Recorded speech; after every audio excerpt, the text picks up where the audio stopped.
Ang aking i-share ngayon sa inyo ay ang title ay bago po. Faith That Works, Part 4.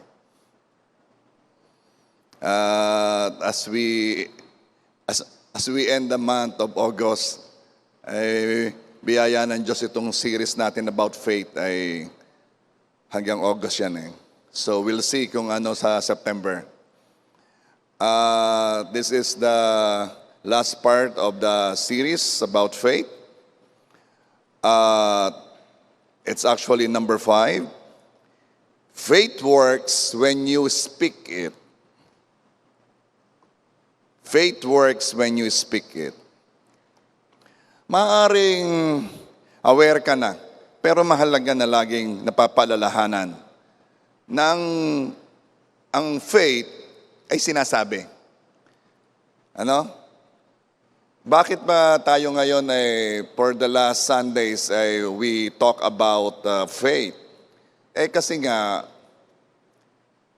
we are created for thy pleasure. Nilikha tayo para sa kaluwalhatian ng Diyos.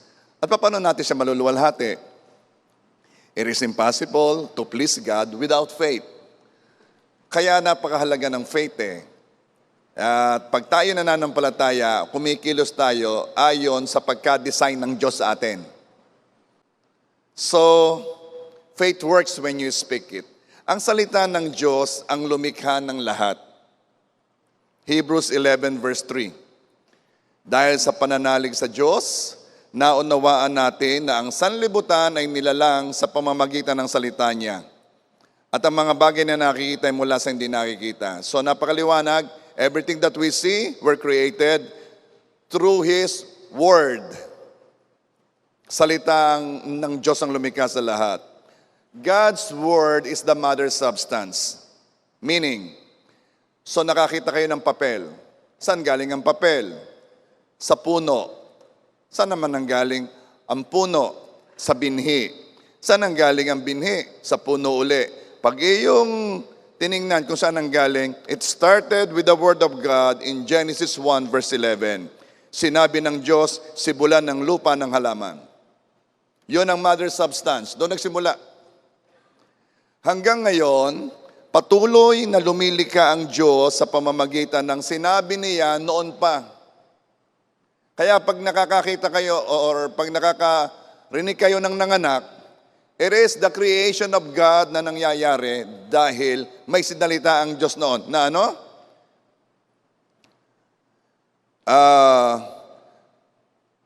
Humayo kayo at magparami. Yun yung salita. Kaya hanggang ngayon, there is life na ipinapanganak dahil merong word na sinabi noon.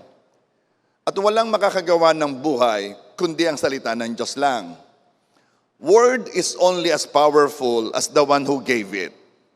Ang salita ay kasing kapangyarihan lamang ng nagsalita noon. Sample, sa isang construction may construction.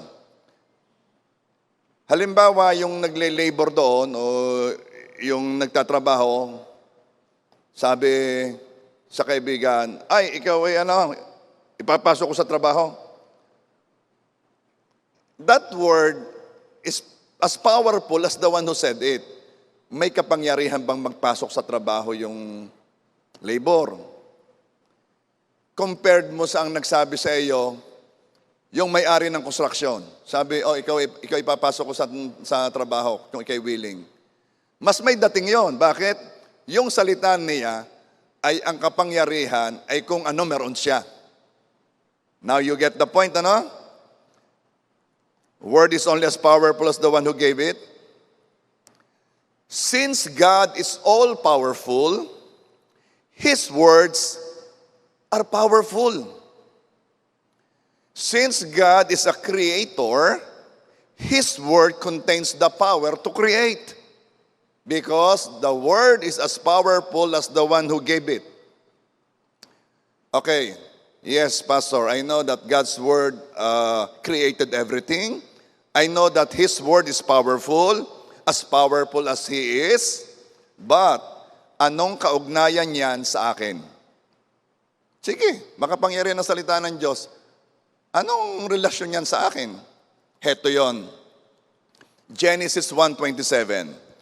So God created mankind in His own image. In the image of God, He created them. Male and female, He created them. Ito yon. Ito ang kaugnayan mo doon sa katotohanan ang salita ng Diyos ay makapangyarihan. Ikaw ay nilalang ayon sa wangis ng Diyos. Therefore, meron ka ding power, ang words mo ay meron ding power dahil nilalang ka ayon sa wangis ng Diyos. Ituloy natin, Genesis 1:28. God blessed them and said to them, be fruitful and increase in number. Fill the earth and subdue it. Rule over the fish and the sea and the birds in the sky and over all living creatures that moves on the ground. So ano ibig sabihin dito? Nilalang na nga tayo ayon sa wangis ng Diyos. Binigyan din tayo ng Diyos ng kapamahalaan sa lupa. Fill the earth, subdue it, rule over it. We were designed according to that purpose. Anong purpose? To take dominion over the earth. Maghari sa earth. Yon ang binigay sa ating role. Kaya naman, ang rulership o ang paghahari ay ma-execute lang natin sa pamamagitan ng ano? Katulad din ng Diyos sa pamamagitan ng pagsasalita. Amen ba? Okay. I want to remind you kindly wear your face mask always. Alam nyo yung babae, matagal nang napoprotektahan yan eh. Ang kailangan maprotektahan ni ilong at bibig. Wear your face mask always. Ito naman ay madali lang. Mamay maalis na natin yan pag-uwi nyo. Okay. So we were designed according to that purpose. Ang rulership o ang dominion ay na-execute ng tao through his words. Kaya para makarule, salita ng tao ay kailangan may power din. Or else paano tayo magro-rule?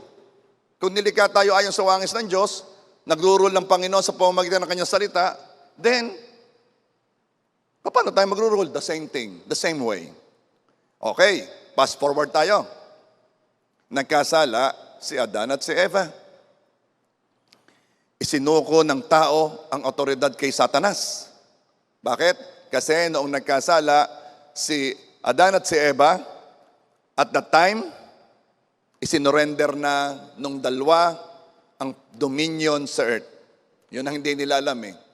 Kala nila nalil lang sila. So, maybe may deceit pero legal. Hindi pinilit ni Satanas si Adan at si Eva na makuha ang dominion sa earth. Ibinigay ng kusa nung dalawa. Pero, dahil hindi design si Satanas na mag-rule, hindi naman siya nilikha para mag-rule sa earth eh. Hindi siya equipped para mamahala. Anong ibig sabihin? You will see the purpose of God according sa design. Kapag may nakita kang nilikhang may pakpak, anong purpose ng Diyos sa kanya? Tama, maglakad. You know, tingnan mo lang ang design, malalaman mo ang purpose ni Lord. Kaya naman, pag nakita mo yung isang tao, maganda ang boses, alam mo na ang design ni Lord sa kanya. Ano? Katatalino, ayaw na umimikik, pagkakasimple-simple. Kumanta, di ba? Kumanta. Ngayon, kung wala namang boses, anong design sa kanya? Makinig sa nakanta. Hindi mang-agaw ng mic, di ba? Because all our gifts, meron tayong gifts, anointing, talents, to bless others. Sandali lang ha. Para kung hahatsing na, naranasan ba ninyo yun? Yung hahatsing hindi matuloy? Para hindi mo malaman gagawin mo yan. Anyway. So yung may mga talents, it's there to bless others. Kaya malalaman mo kung meron kang gifts. Malalaman mo kung meron kang gift sa pagluluto kapag yung kumain na sarapan. Ano? Pero pag sinabi niya, uy, ang sarap naman ng adobo. Sandali, kaldereta yan eh. Ay, teka, medyo baka hindi mo talent yun. Ano? So makikita natin, ang design ni Lord, ang purpose ni Lord, ay ginagawa niya sa pamamagitan ng pagdidesign. Si Satanas, hindi siya nilikha para maghari sa lupa. Siya dito ay illegal. Hindi talaga siya, Now, kaya ang salita niya walang power. Ha? Ang aking alam si Satanas napaka-powerful. Sasabihin niya walang power ang salita niya? Yes. Because he was not designed to rule over earth. Pero, siya yung God of this world. Dahil nga, nakuha niya kay Adan at kay Eva. Nalin lang yung dalawa. So, anong gagawin ni Adan para makapaghari siya sa mundo at magawa niya ang kanyang purpose sa mundong ito? Which is to steal, kill, and destroy. Anong gagawin niya? Aba, gagamitin pa rin niya yung salita ng mga taong may kapangyarihan. Gagamitin pa rin niya ang salita ng mga tao. So, lilinlangin niya ang mga tao na magsalita ng mga gustong mangyari ni Satanas.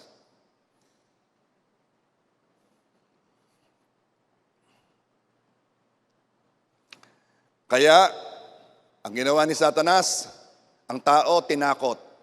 Para ano? Para sabihin niya yung resulta ng kanyang takot. Baka di na mangyari, baka hindi na magawa, baka may multo, Kaya yung kanyang mga imik, lagi may takot. Pinag-alala, mangyari kaya, dumating kaya, makapasa kaya, mabuksan kaya ang business.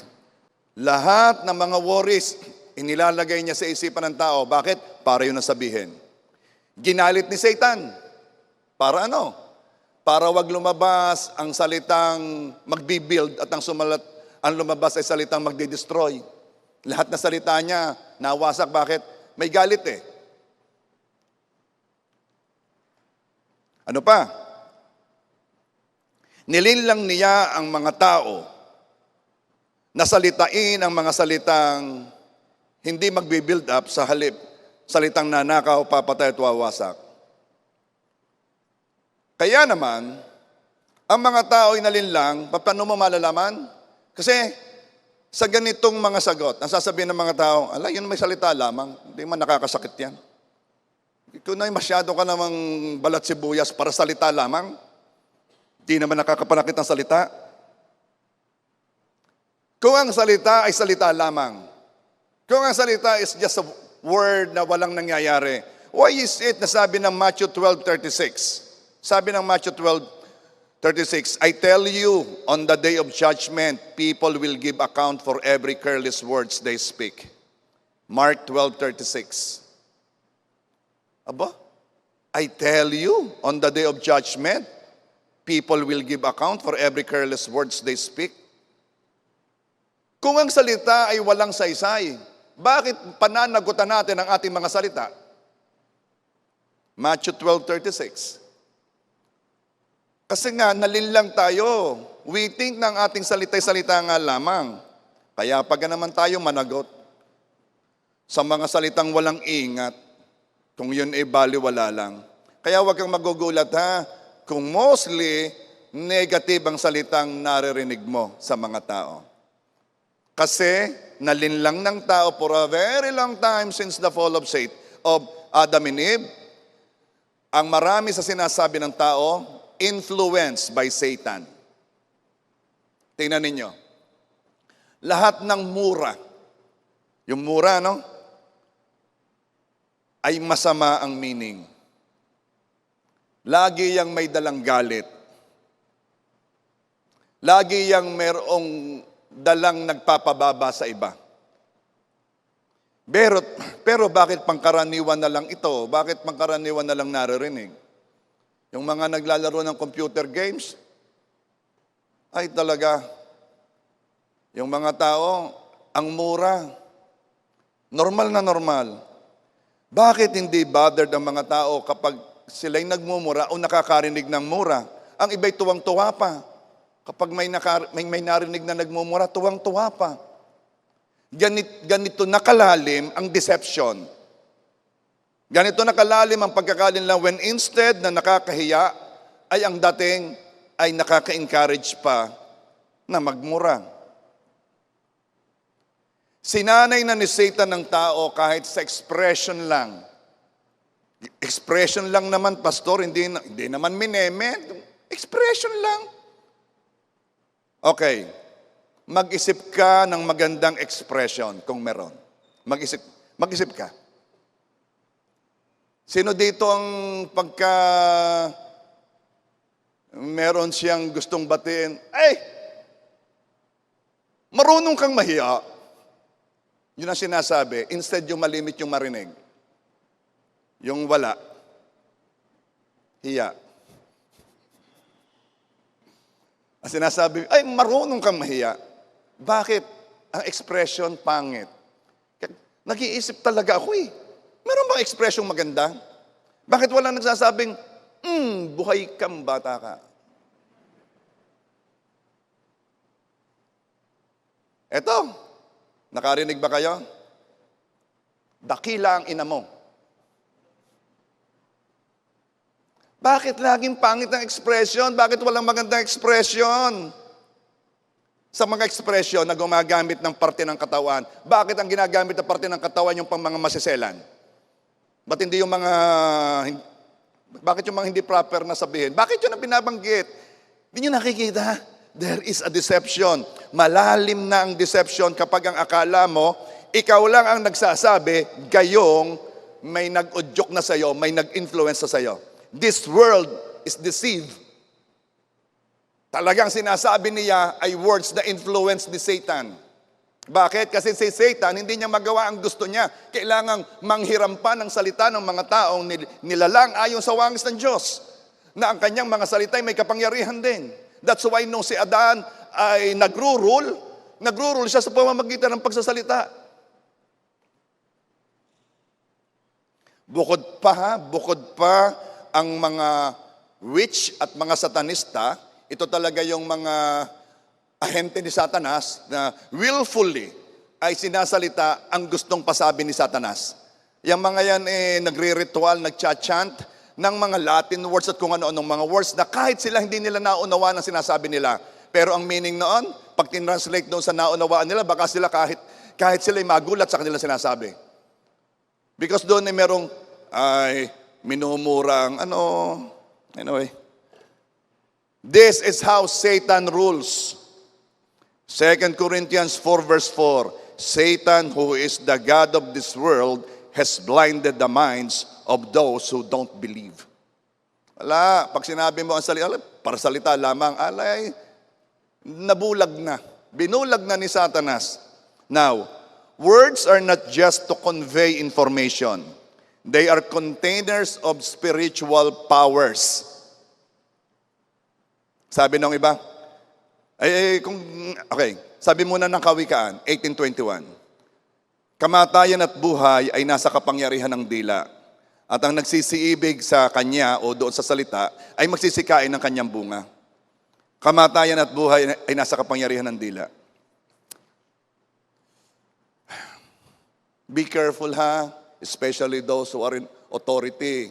If you are parents, be careful in speaking words over your children. If you are husband, be careful in speaking words over your wife. If you are a pastor, be careful in speaking over the flock. If you are the leader in authority, be careful in what you say. Because our words are meant to bless, to protect, to cover, not to destroy. Be careful in your words. Why? Life and death is in the power of our tongue. Maaaring sasabihin ng iba, ako naman pastor, hindi naman ako nananakit sa salita. Oo nga, at hindi ka rin naman nagsasabi ng maganda sa iyong salita. Ano ibig sabihin?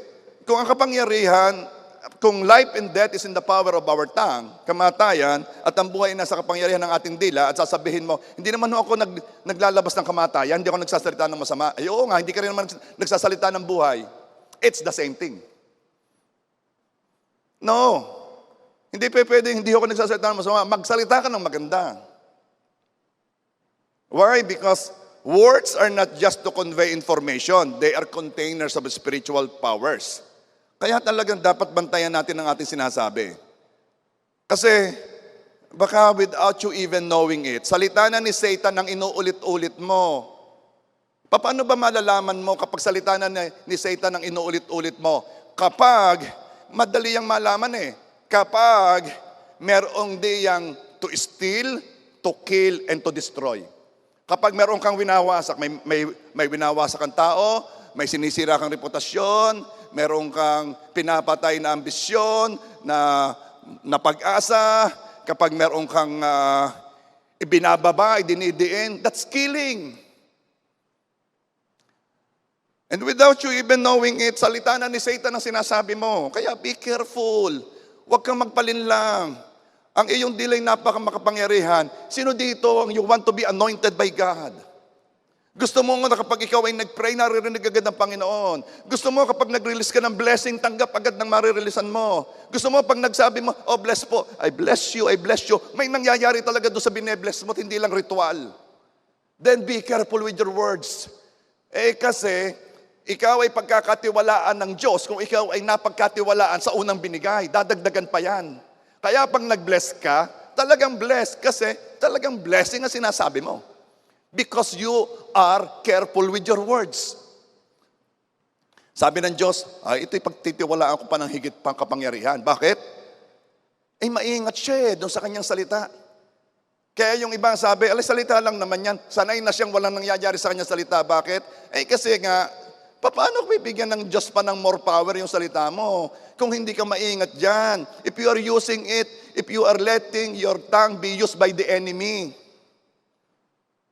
Remember once yan ay merong pagwasak, pagnakaw, pagpatay, kung ano-ano man yon. Ninanakawan mo ng joy ang kausap mo. That's not you. Nalinlang ka na.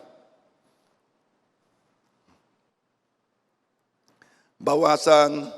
Kaya naman sabi ng Numbers, chapter 14, verse 28, say to them, as I live, says the Lord, just as you have spoken in my hearing, so I will do to you.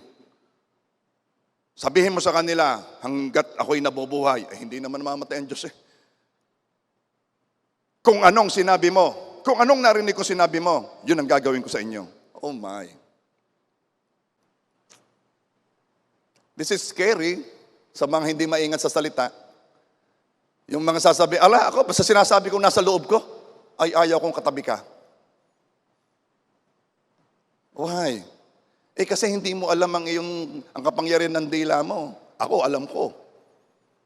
Kaya pag kami nag-uusap at mga imik ng mga careless words, wala na akong ginagawa kundi magkat ng magkat. Cut. Pag may cut. Ay bakit? Alam ko salita eh. Alam ko din pag nagsalita ako eh. Ikaw, ito bawasan mo kung hindi mo pa maitigil. Bawasan mo ang pagko-complain, bawasan mo ang pagrarant. Because you cannot pray and complain about the same thing. Hindi ka pwedeng complain doon sa isang bagay at the same time, pinagpe-pray mo, hindi naman pwede yun. Kaya pag-pray mo na lang, Basta ikaw ay tao, at sigurado mong tao ka, at ikay nasa lupa, your words have power. Nililikha mo ang sinasabi mo. Kaya pansinin mo pag malimit mag-rant, malimit mag-complain, yung taong yan, stress. At kapag sinasalita niya lagi ang kanyang fears, ang kanyang worries, hanggang stress na nga, iniimik pa niya, pwede yang ma-burnout. Burnout yan yung walang energy. Wala na yung gustong gawin. Kasi yung kanyang words, at pag pinaulit-ulit, pwedeng mag-breakdown. Kung alam lang ninyo ang kapangyarihan ng inyong salita, titigil kayo ng pagsasabi ng aking nararamdaman. Instead, ang sasabihin ko, yung gusto kong maramdaman.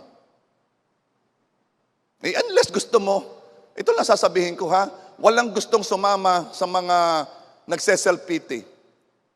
Kawawa naman ako. May pupunta, oo nga, kawawa ka nga. Walang. No. Come on, change your words. Dahil ang salita ay may dalang spiritual power, life or death, Huwag mong sasalitain yung mga feelings mo, ha? Hindi ko naman sinalitay, pinost ko sa Facebook. Pareho yon, in-express mo yon. Kaya nga merong salita sa Bible yung nagpe-pray, ang kanya lang sinabi, groaning and moaning, ay ang dami na daw nasabi. Kasi minsan hindi mo kailangang sabihin ng word na naunawaan mo kundi maglabas ka lamang ng sound, mag-express ka lamang ng iyong thoughts, release na rin yon. Natatransfer rin sa iba ang dala ng sinasalita mo. Kaya kapag yung meron kang inaalaga ang yung bang medyo may dinadaanan at paulit-ulit, yun very taxing sa nag-aalaga. Kaya meron daw na sickness na nakukuha yung mga caregiver. Sila'y naapektuhan ng inaalagaan nila. Bakit? Yung ganamang tubing magkasama kayo, walang sasabihin, ang sakit naman ito. Ano siya ba nararamdaman ko? Masakit ito. Bakit ba ganyan ang buhay ko? Ano ba? Yan ang lagi ang maririnig mo. Ay, ang salita ay may dala yan. Na-transfer yan. Kaya, I praise God sa buhay ng mga nag-aalaga. I praise God sa buhay ninyo, sa patience, sa compassion, sa love. Nasa new normal tayo. Maraming hindi magandang nakikita. Kaya the more na we must live by faith and not by sight. When you are tempted to say what you see or what you feel, stop. Sabihin mo ang pangako ng Diyos. Sabi ng iba, 2020, kailan ka matatapos? Gusto na nilang lumabas si Jose Marichan.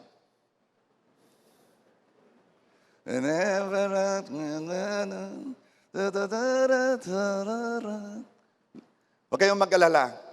Monday yata, lalabas na. Kailan ka magsa-September? Sa Tuesday, maririnig na niyo si Jose Marichan. Pero may sasabihin ako sa inyo, ha? Hindi. Ba't mo gustong tapusin ng 2020? Magandang 2020. At meron ka pang bears.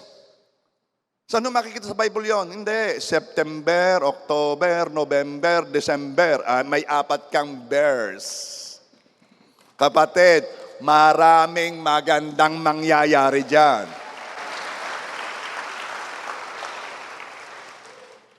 The mouth speaks what the heart is full of. Alam niyo yon. Malimit yung marinig yon. Ang sasalitain mo lamang kung anong laman ng puso mo. Sa hirap magsalita ng hindi laman sa puso. Kaya yung lie detector test, ang tinitingnan doon yung changes sa iyong sa katawan mo pag nagsinungaling ka Meron mga taong talagang sanay na magsinungaling, walang nababago sa katawan nila, nakakalusot. Pero generally, may nababago sa iyong katawan kapag nagsisinungaling. Bakit? Napakahirap magsalita nang hindi naman yun ang laman ng puso mo. Now, kanina, ang sinabi ko sa inyo ay tayo mananagot sa ating salita. Yun ang sabi ng Diyos. So, paano natin maiingatan ng ating salita? Simple lang. Dahil ang sinasabi mo ay laman ng iyong puso, kapag napapansin mo na pulos negative na ang lumalabas sa bibig mo, o kahit naiisip mo, then, simple lang, may galit dyan. Mayroon diyang fear. May nakatira diyang envy or worry or pride sa puso. And if you are that person, I want to remind you, there is just a period of time na kaya mong i-harbor yung mga ganyang feelings. Meron lamang panahon na kaya mong patigilin sa katawan mo ang anger, ang fear, ang worry, ang envy, ang jealousy. Yung mga negative emotions na yan, meron niyang lang period of time na kaya mo na hindi ka masasaktan, na hindi ka maapektuhan. Because yan ay parang lason. Sa una, kaya yang hawakan ng lalagyan, pero kahit lalagyan, kakainin na yan. If you are that person and you are enjoying that feelings, I'm telling you, ayusin mo ang puso mo. Yes, I understand, you will hurt. I understand that. Then don't let yourself be hurt again by harboring those feelings. It's about time to be set free. It's about time to live in love. Are you there? Because the mouth speaks what the heart is full of. Baguhin mo ang puso mo, kusang gagandang salita mo. Are you enjoying it? Are you enjoying it kapag meron kang bitterness? Are you enjoying it? Because me, I don't. Kaya forgiveness, loving, is the best thing we can do. And Christians, you are different. Kung may mga nagpapayo-payo sa iyo ng kung ano-ano mga payo, ang hirap naman sa mga Kristiyano, nakuha ng payo sa Facebook, hindi sa Book of God. O tingnan mo, sabi nito, ba't kayo diyan nakuha ng wisdom? Ano sasabihin yan? Everything na sasabihin ng mga yan, kung yan hindi based sa Bible, na sasabihin yan ay out of their experience, out of their pride, out of what others have said. No! Hindi yun ang ating basis. Ang basis natin, ano bang sabi ni Lord? Bakit kung hindi sabi ni Lord yan, then walang power yan. At saka, therefore, this is Satan ang may sabi niyan. Hindi po tao, then tao influenced by Satan. Ayaw natin noon. Okay? Positive confession, just for the sake of positive confession, won't do the job. Yung iba kasi, ako po, pastor, positive talaga lagi ang sinasabi ko. Sandali, anong ibig mo sa positive? Yung pong magandang araw na ito, ako ay magkakaroon ng increase, ganyan. Okay. Positive confession, just for the sake ng positive confession, won't do the job, ha? Kahit pa visualize mo yung mga gusto mo mangyari. No. Positive words means speaking what God says. Yun ang positive words. You're agreeing with God. Instead of agreeing with Satan, you're agreeing with God. By speaking His words, then that's positive words. Hindi ibig sabihin at magandang sinabi mo, it doesn't mean na yun ay positive confession na or agreeing with God. Okay. Tayo ay Christian, ha? We are different. Please don't tell me, kasi ito'y malimit kung naririnig sa mga nakakounselan ko, ang sasabihin nila, hindi naman ako si Jesus. Kasi ang sasabihin ko laging basis yung sabi ni Lord Ay kung magiging sagot, hindi naman ako si Jesus. Siyempre, hindi ko naman yun tutupuhan. Pwede ko sabihin, sino ka? Si Satanas. Hindi tao yun nga Naglalabanan nga yung dalawang influence na yon. Sinong gusto mong mag-influence sa'yo? Hindi ang ibig kong sabihin, hindi ako si Jesus. Si Jesus kayang gawin yan. Ako'y hindi Jesus. Yun ang ibig mong sabihin. Then ito ang sabi ni Jesus. Or sabi ni Paul, imitate me as I imitate God. Okay. Ang sabi ni Jesus, gayahin mo siya. That settles it. Okay, ha? Okay yung sabi mong hindi ikaw si Jesus, pero sabi ni Jesus sa iyo, gayahin mo siya. Okay? So wala na yung magsasabing, wag mo ako sabihin niya, hindi ako si Jesus. No. May command sa atin. Imitate me as I imitate God. Lahat tayo dapat nag-i-imitate kay Jesus. So meron ako ikukwento sa inyo because we're talking about agreeing with God, speaking His words of faith. Ito kasing si Angeli. Angeli, where are you? Yan may madaling makita. Yan ang pinakamatangkad sa Narito ba si Angeli? Wala si Angeli. Sobra naman si Angeli. Narito si Kenon. O Kenon, ikaw muna si Angeli, ha? Ha? Oh, yes. Sinabi naman agad yung sasabihin ko. Yes. Si Angeli nag-message sa akin. Ito babasahin ko sa inyo. Good evening po, Pastor. Pastor, napakabuti po talaga ni Lord. Alam niyo po, nung August 9, ay nagtanim po kami mag-asawa. Pero night before po, bago kami magtanim, ay pinag-pray ko na po ang hinihingi ko para sa tanim na yon. Bago pa lang po mag-start ang service, tumanim na po agad kami. Then, ang preaching niyo po noon ay yung Faith Works Part 2. Tandang-tanda ko yung sinabi ninyo na faith works when you trust God. Talagang nag-hit po sa akin yon. Then, nung nag-declare po kayo, Hindi ko po ine-expect na maramdaman ko na para sa akin yung deklarasyon nyo. Para po akong niyakap noon ni Lord at parang sinabi niya talaga na para sa akin yon. Naiiyak po talaga ako na yung deklarasyon niyo po ay yun yung prayer ko night before magtanim. Pakiramdam ko po nung araw na yon, nasagot na agad ang prayer ko.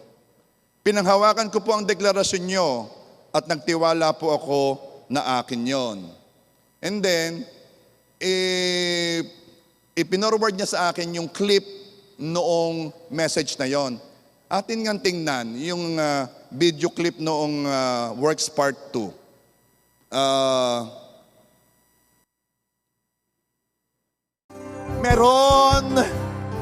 Meron bubuntis. Matagal mo nang hinihintay. Dumating na yon. Dumating na yon. We believe in God. We believe that God is a miracle working God. We believe in miracles. We believe in supernatural.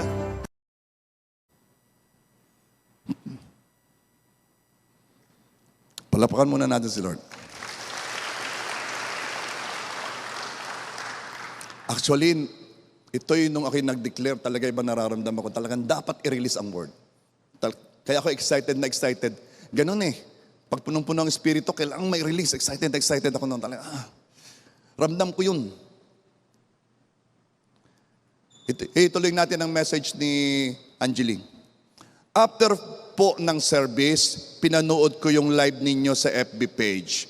Then, yung part na nag-declare kayo, at sinave ko po sa phone ko at everyday kong pinakikinggan. Tapos, sinend ko po sa mga friend ko yung video clip. Tapos, etong gusto kong bigyan ng din. Sinasabi ko sa kanila na sinagot na ni Lord ang prayer ko kahit po wala pa. Yan ang sabi ni Angel. Yan ang kapangyarihan ng dila. Life and death is in the power of the tongue. Sinasabi ko sa kanila, yung pinag-forwardan niya ng video clip, sinasabi niya, ako yun, buntis na ako. Siguro yung mga pinag-forwardan, ano ko sinasabi na rin? Tapos, kahapon po, 2 weeks na, delayed na ako. Then, noong gabi po ay sumubok na agad akong pregnancy test. I remembered saying, Lord, let your will be done. Be this positive or negative, I will be thankful. I will give you praise. Kakatuwa naman ang kanyang puso, ano? Meron kasi mga Kristiyano, pag hindi natanggap, naglulupagi. Kagandagan ng ganong puso. Lord, let your will be done. Yung totoo, kahit po buntis o hindi buntis, pupurihin ko kayo. Nakakatuwa. At itutuloy ko yung kanyang message. And praise God, positive po. Eto, sabi niya, after 5 years of waiting po, 5 years of waiting, napakasaya po namin. Wow. Kenon, kindly stand up. Iyan, ang isa sa napakasaya. Iyan, si Kenon, the husband of Angeli. Ayan ay live group ko eh. Talaga namang pag nag-share ko ha. Eh talaga namang, siyempre wala ka na magagawa. Nagkukwento yan. Yung bang mga hindi nag-iisip ng kanilang sinasabi. Pag yung, bagay kayo wala pang anak, hanggang mga gayon, hanggang pagkakahina mo ga, hanggang mga imik na gayon. Ayan naman eh, mga salitang, ika nga siguro wala naman silang gustong sabihin.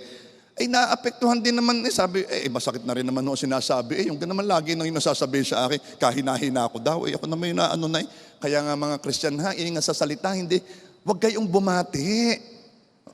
Sino kang may ayong mga anak? Di ba? So huwag kayong babati ng kasi masakit na yon. Pero alam niyo, ito naman. Ang Diyos natin, ay hindi ikaw papayagang ikaw ay hinihiya. Hindi ka papayagang gano'n. Kaya ngayon, praise God. Ay di ako yung nag-message kay Angeli, ay nakakaiyak naman yan, nakakatuwa naman yan. Sila nga daw iyakan ng iyakan. At si Kenon, next morning, sabi, mag-test ka nga uli. Abay, gusto araw-araw nagte-test. Gusto talagang makita yung nakakatuwa. And they're very happy, masayang-masaya. Palakpakan naman natin si Lord.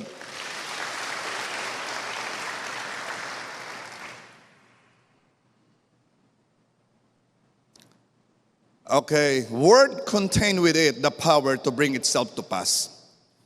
Isaiah 55 verse 11. Maging gayon ng aking salita na lumalabas sa bibig ko, hindi babalik sa akin ng walang bunga, kundi gaganap ng kinalulugdan ko at giginhawa sa bagay na aking pinagsuguan. Anong ibig sabihin? Kapag ikaw ay nagpa-positive words, again, gusto kong sabihin ang meaning ng positive words, words na may pinagbasihan kang salita ng Diyos. Ha? Kung hindi mo man masabi word for word yung nakasulat sa Bible, at least alam mo, doon mo binase ang iyong salita. Kaya mahalaga yung may basihang salita, ang sinasabi mo, hindi basta positive words, ha? Kasi ito lang ang hindi babalik sa Diyos na walang resulta.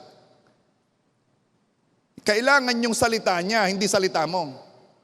Kung salita mo yan, base sa salita niya, yun ang hindi babalik sa kanya nang hindi nagagawa ang purpose nito. Pag narinig na yan ng langit, na yan ang sinasabi mo, bubunga yan. Bakit? Ay ayaw ng Lord na babalik sa kanyang salitang hindi nagawa ang purpose noon. Pag umimik si Lord, may purpose siya. Pag umimik si Lord, meron siyang gustong mangyari. Let there be light, and there was light. Alam nga naman nagsalita siya, let there be light. At nung bumalik ang kanyang salita, walang nangyari. Anong uri salitang iyan? Because my word is as powerful as me. Yun ang sabi ng Panginoon. Kaya dapat may mangyari sa salita. Kaya doon sa iyong positive words, kailangan may pinanggalingang salita ng Diyos yan. Huwag ka lang gaya-gaya kasi narinig mo ang sinabi nito, yayaman ako. Bakit ka yayaman? Kailangan meron kang salitang pinanghahawakan. May pangako.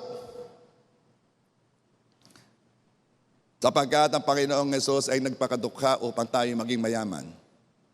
At yun ay na-reveal sa iyo. Then, inuulit mo. May pinanggalingan. Are you there? Hindi pwedeng nananampalataya na hindi sasalita. Ha?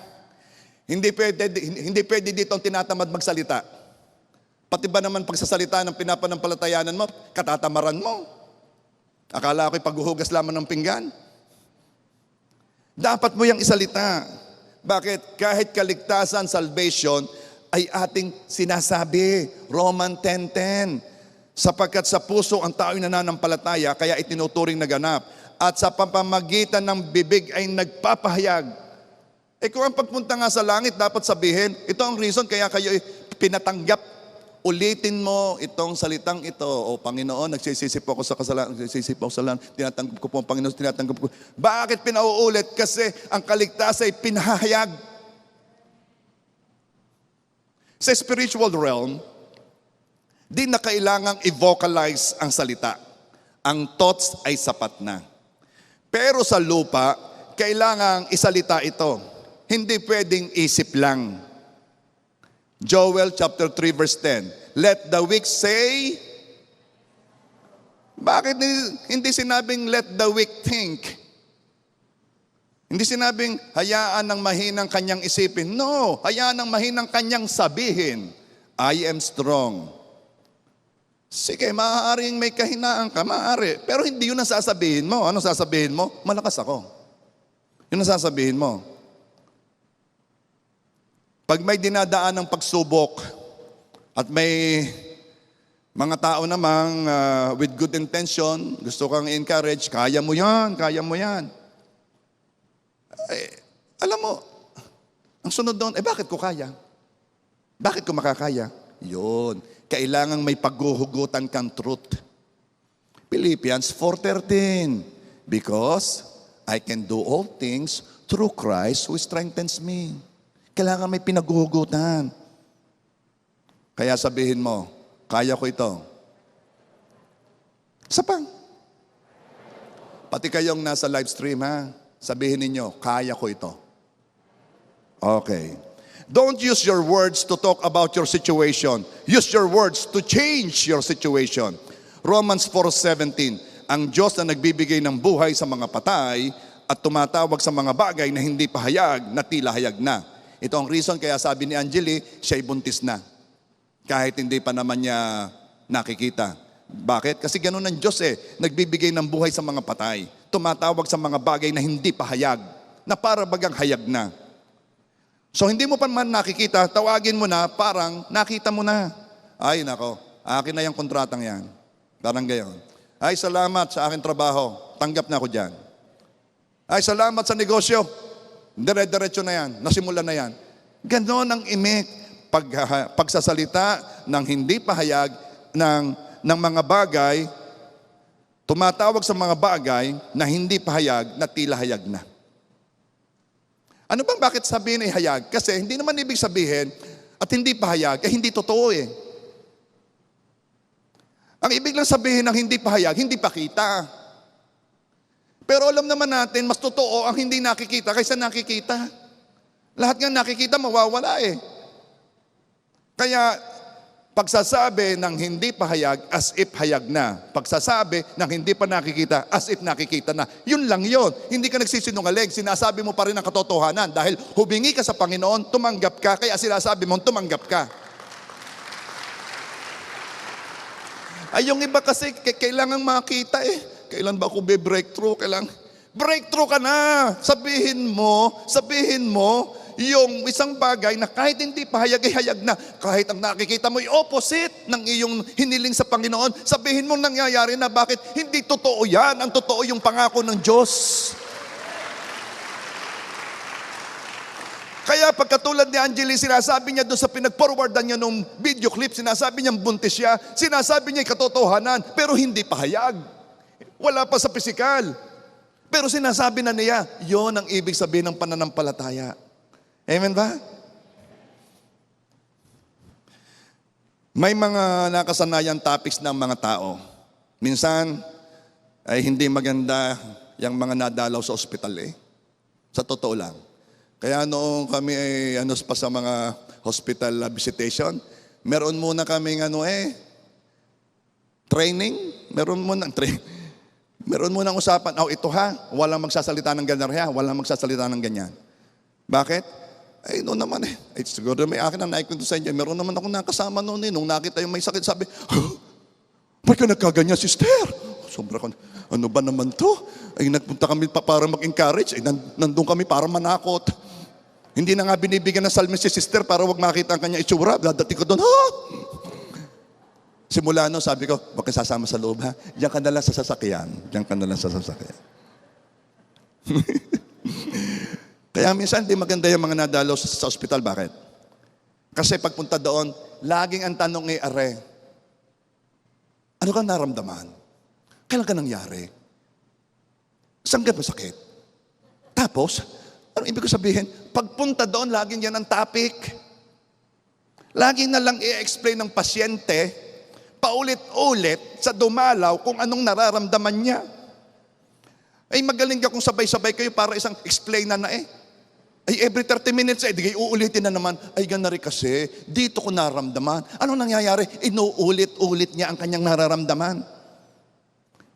Kung pagod na yung si pasyente, ang tatanungin yung bantay, ano kang nangyari? Kayo kung kayo may dadalawin, pwede gang ang pag-usapan na lamang ninyo ay tuloy ang probinsyano. Yun na lamang. Nako, meron pa din yung pagkakagaling mag-diagnose. Nako, ganyan-ganyan na nangyari sa kapitbahay ka. Ano nangyari? Wala na. Ikaw, sa sasakyan ka na rin, Sa sasakyan ka na rin. Huwag kang sasama. Ba't kakatuwa ang mga Pilipino, Kakatuwa. Laging yun ang topic. Now, ito namang si Bantay ay medyo gusto limak. Yung ka namang katagal na walang kasama, may dumating na dadalaw, sarap na sarap ng kwentuhan. Ay di mag-e-explain si Bantay. Ay ganito ito ang naramdaman na yan Parinig, ituturo ko sa'yo. Yan kasi yung ganyan. Ituturo pa yung likod mo. Dito sumakit eh. Pwede kung kayo mag-explain, wag na naman ninyong ituro sa katawan ng inyong kausap. Ay, doon pa tinuturo. Di yang ga sa wala sa akin. Tapos pagka magkukwento pa yan, para kang ganito. Halimbawa, ikaw.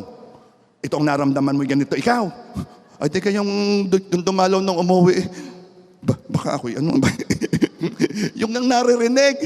Ay, nako, yung words kailangan maingat sa pagsasalita. Anyway, sa halip na symptoms ng pag-usapan, sabihin lang na ano, ako ay magaling na. Ay, ikaw naman pupunta doon, ay, ikay magaling na ha? Yun din ang sasabihin mo. Wala mahabang pulong. Sasabihin nung pasyente, ako'y magaling na, ha? Ako'y magaling na. Bakit? Hindi mo naman kailangan malaman. Doktor ka ga. Ikaw ga ang magpiprescribe ng gamot. Ba't ka totoong gusto malaman? At kaya sasabihin mo, oy, ikay magaling na ha? Amen. Tapos ang pulong. Isaiah 53 verse 5, by the stripes of Jesus, you are healed. Yeah, yan ang mga words. Kaya ikay magaling na. Yung sinabi mong magaling na, may pinaghugutan kang truth. Hindi ka basta kumuha lang. Bakit? Kasi you know these words. Alam mo ba, may nararamdaman ka man yung tao, ang tawag ni Lord sa taong yon, healed. Because by the stripes of Jesus, He was healed. Di mo kailangang ulitin ang pinasasalita ng kaaway. Ang ulitin mo ay ang pinapasabi ng Diyos. Okay? Meron ang gustong pag-usapan naman yung mga na-aksidente, na-ospital, nag-positive sa COVID. Pagalingan ay doon sa amin, ganyan. Ay, di sa amin, ganyan. Bakit itong mga ito? Kaya naman mamaya ano nangyayari? Takot na. So ano sasabihin mo? I have divine health. Hindi ako I am healed. I am living in divine health.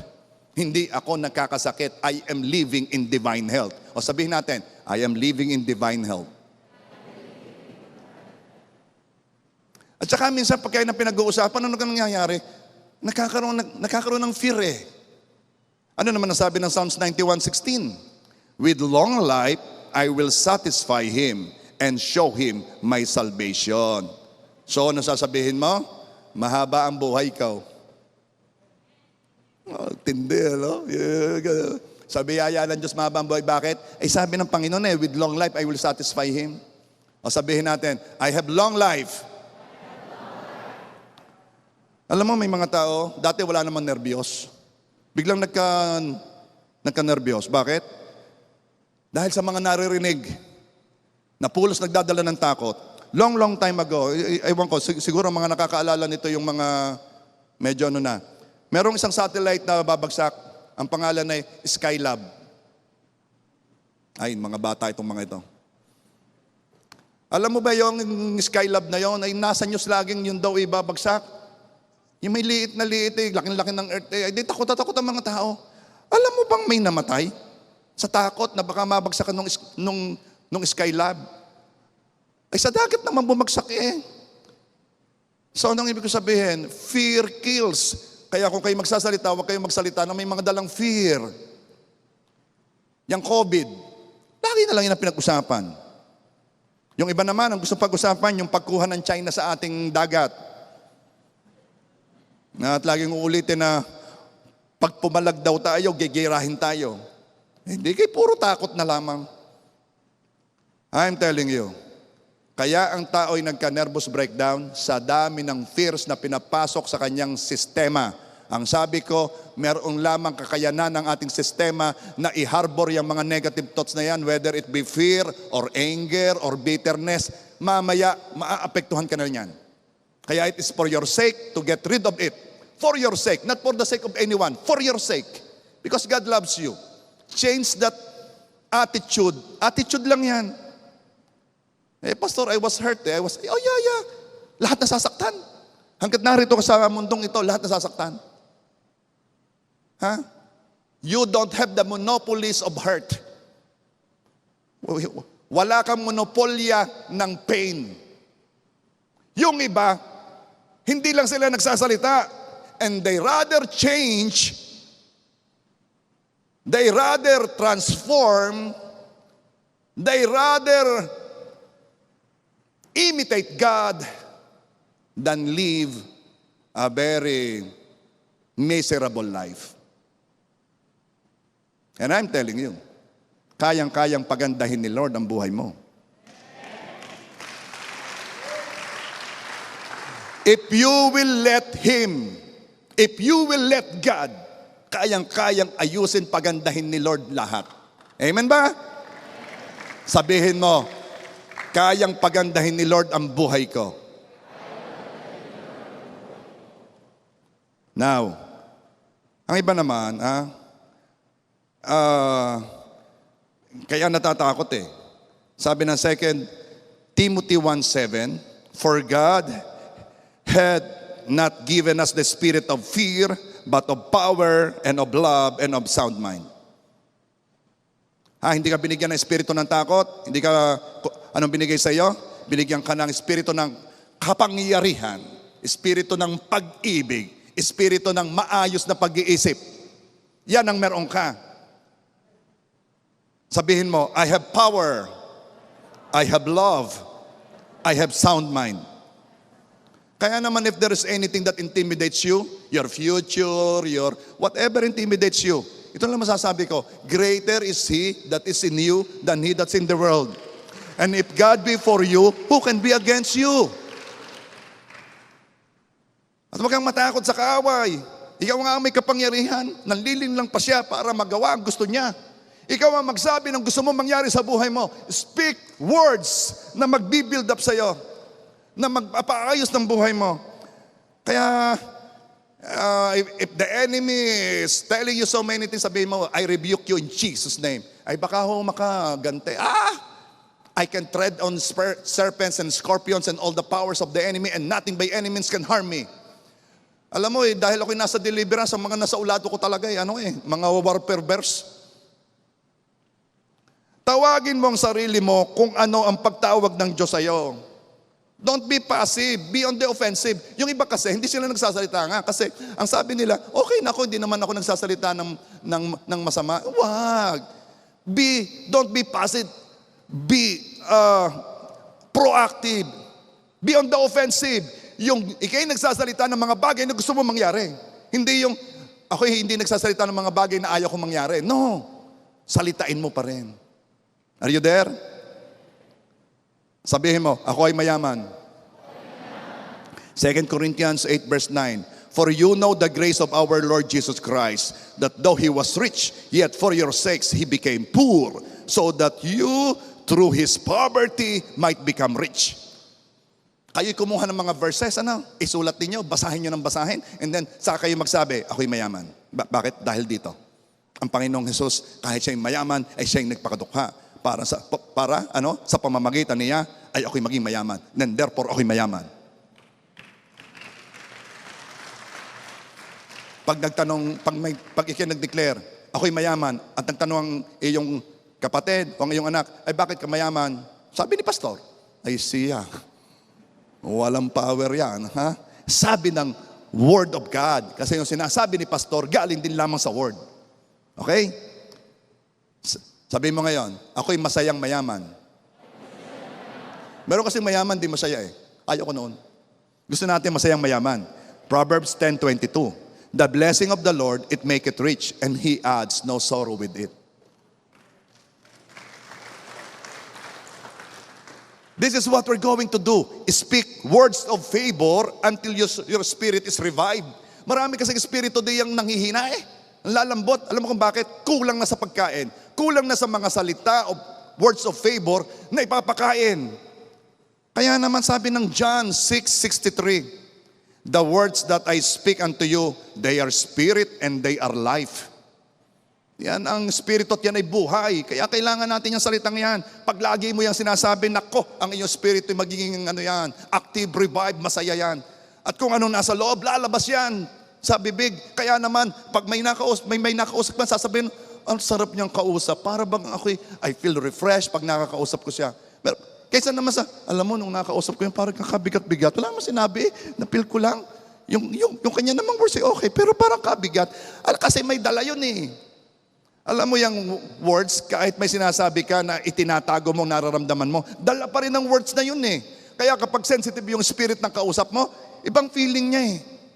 Ang kailangan natin ay words of favor para ma-revive ang ating spirit. Oh, okay pa kayo? Let's speak words of favor. Sabihin mo, ako ang nagpapautang. O saan ko kinuha yan? Deuteronomy 28 verse 12. You are the lender, not the borrower. Alam mo ba tawag ng Diyos sa iyo? Ikaw daw ang nagpapautang. Hindi, pastor, ako may utang. Hindi tayo nabubuhay sa nakikita. Nabubuhay tayo sa pananampalataya. Kaya uulitin mo yung katotohanan. At magaganap yon. Uulitin mo yung hindi pahayag at mahahayag yon. Kaya sasabihin mo, ako ang nagpapautang. Parang nanghina na, parang hindi na kaya sabihin. Kahit ikaw ay may utang, ang sasabihin mo, ikaw ang nagpapautang, hindi ikaw nangungutang. Sabihin mo, I am the head and not the tail. Alam mo bang ang nangungutang ay alipin ang nagpautang? Ay hindi ka alipin. Kay malaya. Kaya ikaw ay hindi basta malaya, ikay ulo, hindi ka buntot. Kaya ulitin mo, I am the head and not the tail. Alam mo ito, isinama ko ito dahil na-experience ko ito eh. Kaya enjoy na enjoy ako dito. Sabihin mo, I will live in a house that I did not build. God will fill it with new things. O, basahin ko sa inyo pinanggalingang verse. Deuteronomy chapter 6, 10 and 11. The Lord will bring you to a land with large flourishing cities you did not build. Houses filled with all kinds of good things you did not provide. Wells you did not dig, and vineyards and olive groves you did not plant. Meron palang verse na nagsasabing ikaw ay patitirahin sa bahay na hindi ikaw ang nagpagawa at pupunoy ng bahay na yun ng mga bagay na hindi ikaw ang nagpuno. Kanino yun? Sabihin mo, I am a blessing to many people. Alam mo, target this. A selfish life is the loneliest life. A selfish life is not only the life that only is thinking about her or his feelings. That's a very selfish life. Napakalawak ng mundo para manirahan ka lamang sa nararamdaman mo. Target this. I am a blessing to many people. If you are here sa pagbibigay ng ayuda, magagala ka. Kakatuwang magbigay. Iba't iba kasi merong mga nag-sponsor. At salamat pala sa mga nag-sponsor. Meron namang tumulong.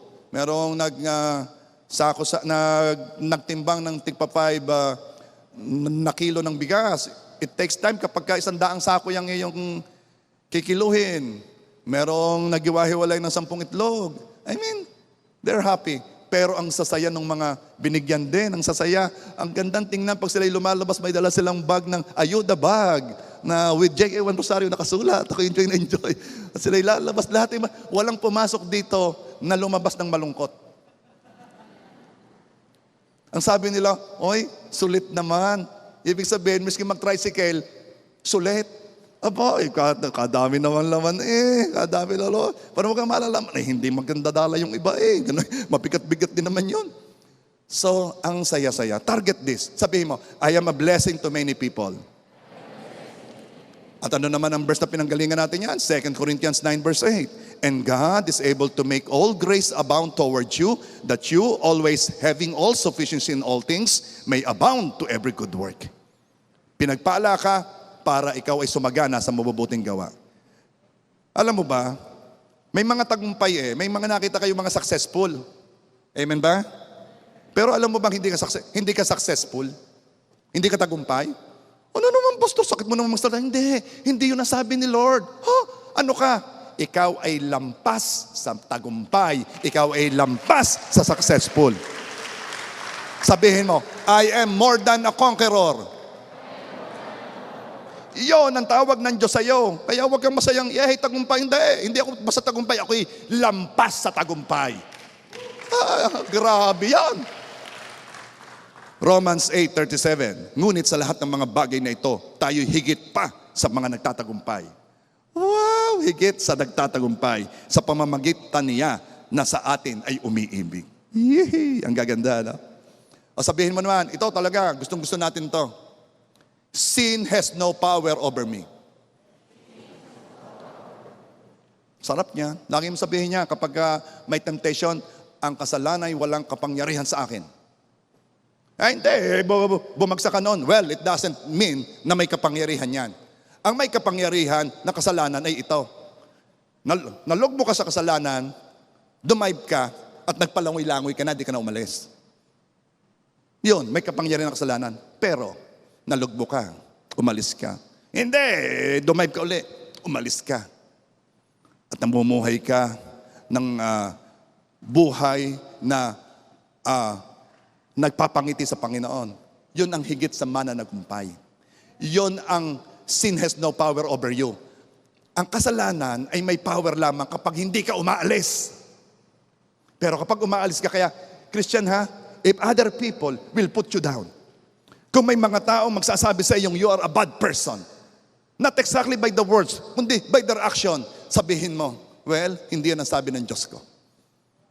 Ang sabi ng Diyos ko, ang matuwid na tao ay babagsak ng 7 beses at babangon din. Babangon din. Kaya may sasabihin ako sa inyo ha, if anyone is putting you down, don't believe that you're a sinner. Sabihin mo, sin has no power over me. Sabihin mo naman ngayon, ako ay malaya na. John 8:36. Worship team, please. So if the Son sets you free, you will be free indeed. John 8:36. Sabihin mo, ako'y malaya na. Sin has no power over us. Tayo malaya na. Kaya if temptation will come, yun ang nasa isip mo, ako'y malaya na. If the Son has set me free, I am free indeed. Wow, yan ang mga salitang nagpapalakas ng Espiritu at kumikilos ka ayon sa salitang yan. O sabihin mo naman, ako at ang pamilya ko ay naglilingkod sa Diyos. Yan ang sabi ni Joshua. And as for me and my house, we will serve the Lord. May I invite you to stand up, please? With your mask, please. And pati kayo nasa live stream, alam ko nasa bahay kayo. Pwede ring tumayo kahit nasa bahay. Yeah, this is giving attention to the Word of God, to the declaration that we're going to say. Sabihin mo, I am favored. Highly favored. Alam mo, yan yung ikinuwento ni Anthony eh. Kadami namang mabibigyan ng kontrata ng tubig, ay sa kanya binigay eh. Hindi naman sila talaga magkakilala noon eh. Hindi naman sila yung close na close eh. Ano ang tinanggap niya? Favor. At lagi ko sinasabi, yun ang kailangan natin. Yun ang binibigay ng Diyos sa atin. Yun ang nagpapalamang sa atin. Favor. Sabihin mo uli, I am favored. I am favored. Highly favored. Highly favored. I am loved. I am loved. Alam mo, kung may mga taong hindi nagmamahal sa iyo, that will change. Ang mahalaga, alam mo na may nagmamahal sa iyo. Pag sinabi ko, hindi pastor, lagi mo naman sinasabing ang Diyos ang nagmamahal sa akin eh. Ang gusto ko namang maano yung mga tao nagmamahal sa akin. Ito sasabihin ko sa iyo. Ano kung mahal ka ng buong tao? Ano kung mahal ka ng buong mundo? Kung si Lord naman hindi ka mahal. Ipagpapalit ko yon. Ipagpapalit ko yon. Na mahal ako ng Diyos. Kaya yun ang mahalaga. Sabihin mo, I am loved. I am loved. God loves me. God loves me. Okay. Mahal ako ng aking parents. Mahal ako ng aking anak. Okay, siyempre, hindi magsasalita yung wala pang anak, ano?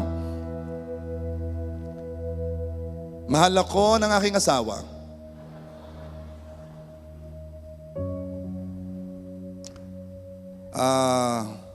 Siyempre ito, doon lamang sa merong boyfriend, girlfriend, ano. Pero kung gusto mo magkameron, pwede mo rin sabihin.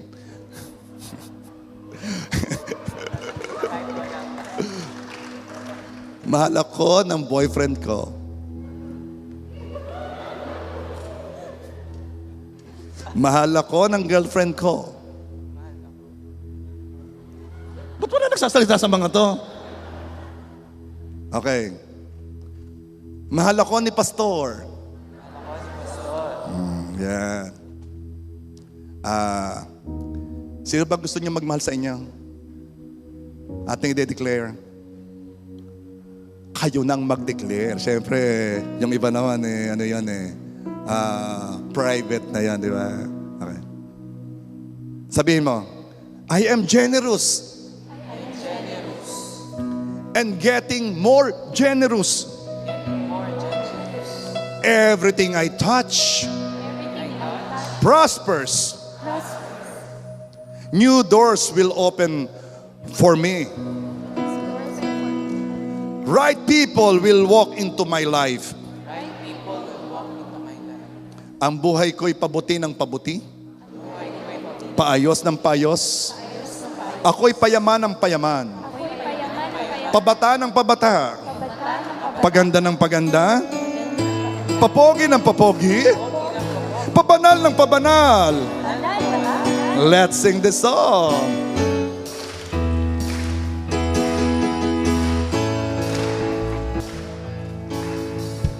Buhay ko kay Kristo. Ang buhay ko kay Kristo. Ang buhay ko kay Kristo.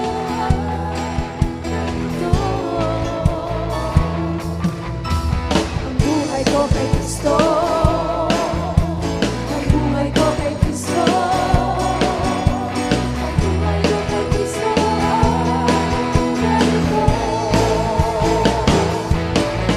Maganda ng maganda, mabuti ng mabuti, masaya ng masaya buhay ko. Payaman ng payaman, lahat ng paangat, ang buhay ko kay Kristo ay ganito. Maganda ng maganda, mabuti ng mabuti, masaya ng masaya buhay ko. Payaman ng payaman, lahat ng paangat, ang buhay ko kay Kristo ay ganito. Once again, kantahin mo nang hindi nahihiya. Ganda ng paganda, mabuti ng mabuti, Masaya ng masaya ang buhay ko. payaman ng payaman, Amen. paangat ng paangat. Amen. Ang buhay ko kay Kristo ay ganito. Kabanal ng pabanal, pabanal ng pabanal, Amen. mabuti ng mabuti, Masaya ng masaya ang buhay ko. payaman ng payaman, payaman ng payaman, paangat ng paangat, ang Buhay ko kay Kristo ay ganito.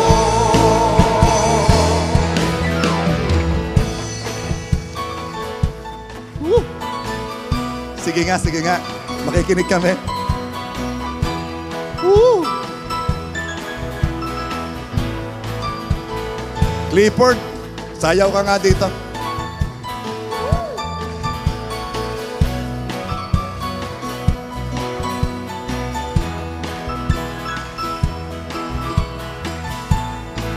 Sino sasamahan si Clifford? Maganda ng maganda, mabuti ng mabuti, masaya ng masaya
God.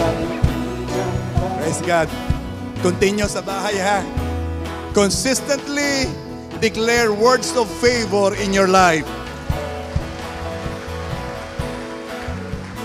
Alsina yang hinanakit, galit, tampo, alsina ang inggit, inbe, selos, alsina lahat ng mga negatibong bagay na nasa puso upang ang sabihin natin ay mga salitang nagbibigay buhay. Enjoy your life. Don't hold on to the negative things in your life. Set yourself free and enjoy the life that the Lord has given us. 2020 is a wonderful year. 2020 is a blessed year. This is your year. God bless you.